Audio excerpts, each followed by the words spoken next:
Vem, vamos embora, que esperar não é saber, quem sabe faz a hora, não espera acontecer. 3 dedos de prosas, jornalismo com ética, imparcialidade e responsabilidade. Apoiem nossas lives e saibam o que acontece no noticiário geral através de nossas análises e também comentários exclusivos. Façam parte do melhor do jornalismo da internet. Vamos à primeira das 3 prosas de hoje.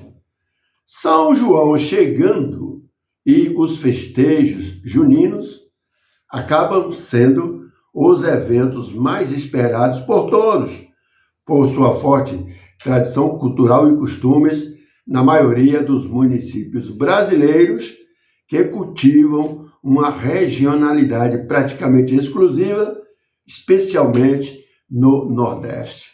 O problema é que os municípios estão profissionalizando cada vez mais esta festa, invertendo a antiga tradição do ruralismo e centralizando as festas nas cidades, sedes urbanas, o que estão exigindo investimentos altíssimos em suas realizações, com programação focada muito mais nas atrações de artistas e músicos que na sua própria tradição de costumes.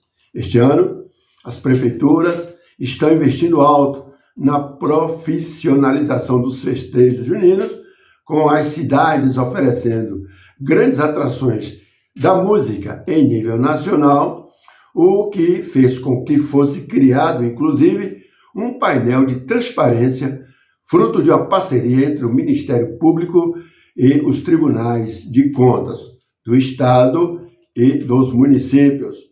O novo painel de transferência dos festejos juninos passará a informar diariamente os dados do transparentômetro a partir de hoje, quinta-feira, 21 de maio.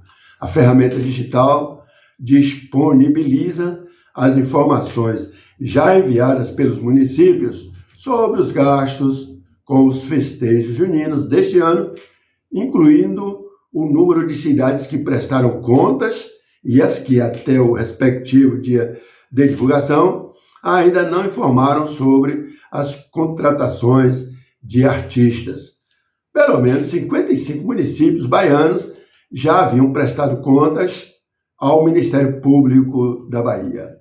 E revelando assim um investimento total de 73 milhões de reais e, em média, 390 contratações artísticas realizadas para os festejos de 2025.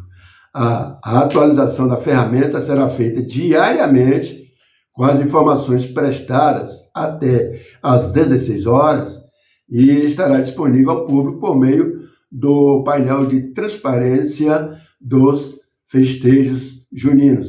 Listas com os nomes dos municípios que cumpriram ou não a obrigação de transparência, assim como as regras para a obtenção do selo, também serão divulgadas. O painel de transparência dos festejos juninos nos municípios do estado da Bahia é uma novidade e uma boa iniciativa também, com parceria com a Rede de Controle da Gestão Pública na Bahia e entidades como a União dos Municípios da Bahia, a UPB, União das Controladorias Internas da Bahia, o CIB, SEBRAE, Universidade Federal da Bahia, UFBA, IMAP e também o governo do estado. Vamos agora à prosa de número 2. Não é bem o que se esperava, mas ainda assim é um avanço que pode redefinir o modelo de Estado do processo político e de eleição dos futuros mandatários majoritários e proporcionais, presidentes, governadores, deputados, prefeitos, que não terão mais direito à reeleição, ficando a exceção apenas para senadores e vereadores. Mas a proposta não afeta mandatos atuais ou os candidatos que foram, ou que forem, aliás, que forem, que é no futuro, que foram eleitos em 2026. Além do limite na recondução de mandatos, a intenção é fazer com que o Brasil passe a ter apenas um período eleitoral a cada 5 anos. Essa eleição unificada valeria a partir de 2034. O problema é que, em um país em que as leis são feitas para praticamente não funcionar, o texto ainda depende de apoio no plenário do Senado e de análise da Câmara, mas a expectativa do relator, que é o Marcelo Castro, do MDB do Piauí, é de uma análise antes das eleições de 2026, de forma que candidatos eleitos no próximo período não sejam afetados. Como o próprio nome diz, a PEC, Proposta de Emenda à Constituição, é voltada para alterar trechos constitucionais e propõe impedir a reeleição de cargos para o Executivo. Se virar lei, a proposta proibirá a reeleição de presidentes e governadores a partir de 2030. Para prefeitos, a medida valeria a partir de 2028. A proposta também prevê uma só eleição, passando para o mesmo dia as votações que atualmente ocorrem para cargos nacionais e a nível municipal. Para juntar no mesmo dia, a PEC altera o tempo de duração de mandatos políticos. A ideia é que todos os cargos, todos os mandatos passem para um prazo de 5 anos e pronto. Na prática, no dia de votar em 2034, o eleitor vai escolher presidente, governador, prefeito, senadores, deputados federais e estaduais e o vereador.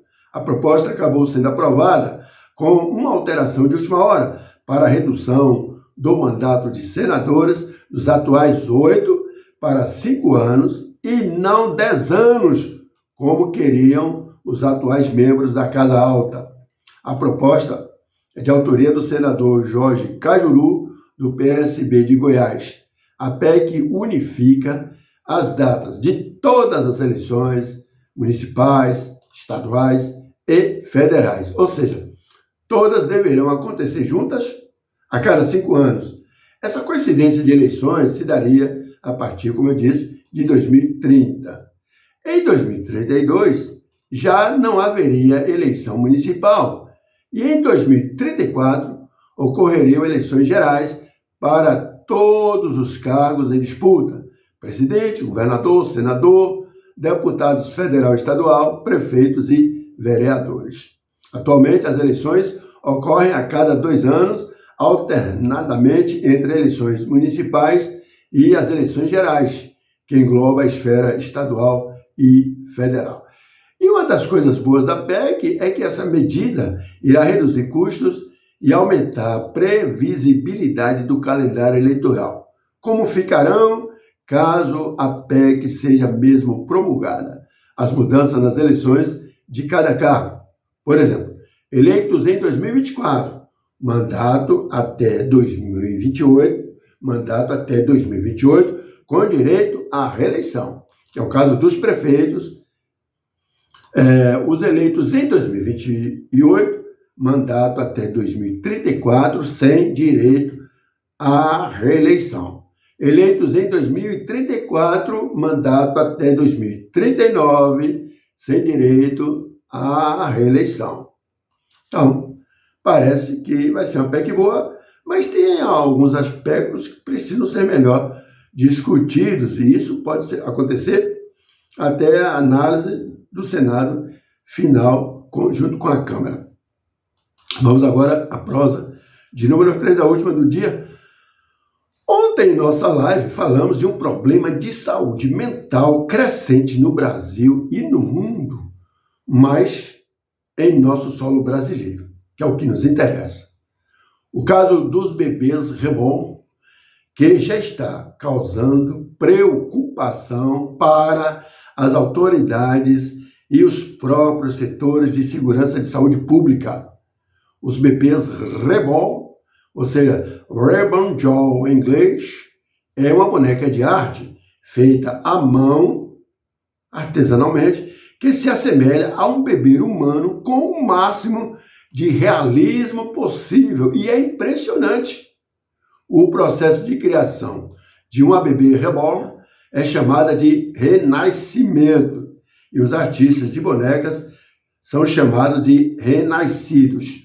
Mas o problema é que a arte de brincar de bonecas, já na fase adulta, está virando uma doença mental no seu sentido mais amplo da fragilidade emocional do ser humano, mulheres e homens, na sociedade dos dias atuais.